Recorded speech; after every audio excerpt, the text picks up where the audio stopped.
Pravabati College Government Aided ki Post 17 ki staff maming thokpada college ki authority na semdok semjin touraga makhoi ki apamba mi hapamle.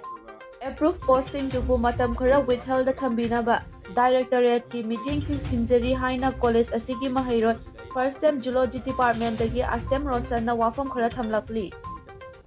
Sida aina hajening se tayam tanate. Koi Pravabati College gi staff loba matamda koi niyom lana staff si loba si ai RTI reply dagi thengnajarakpani.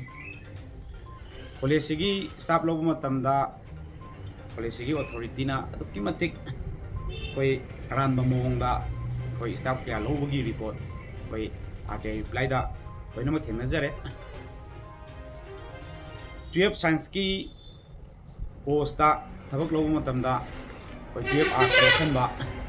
aduga koi ngaha ki mogi yana na ba koi thabak lobagi mami koi reply sida loina mak leijare loina na koi hokhiba 2020 ki October thagi tang kun ga taret ta Directorate of University and Higher Education koi haiba department asigi director gi kuthang dagi Pravabati College Mayang Imphal amadi masiga punna lokhat minakiba edet grant in aid pigiba koi college manga punna makoi gi approved post edet oiba matamda koi Manipur government piramba approved post directorate ki koi by name thoknana bagi college singdagi list piraknaba tharakhiba koi letter gi matungina college sigi authority na by name thoknana ba koi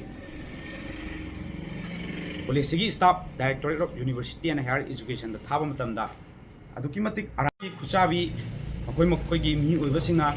koi date of appointment semdokpagumba date of joining semtoga yanana ba sinbagumba aduga sab manaba atopa post atay dabuna koi madugi mami tadaba koi gi pick and choose da khaning ba khallaga koi thok khapkibagi mami du koi chawna tare maram aduna Directorate of University and Higher Education na hojik hariba Pravabati College Mayang Imphal gi koi post directorate approved post directorate min thokpa amadi masiga mari leinana thaba ingang koi sendok senjin tawbasing adu koi matam khara lephan binaba koi aigi site gi haijari maramdi hariba approved post thokpasida mamang taktagi wajar aba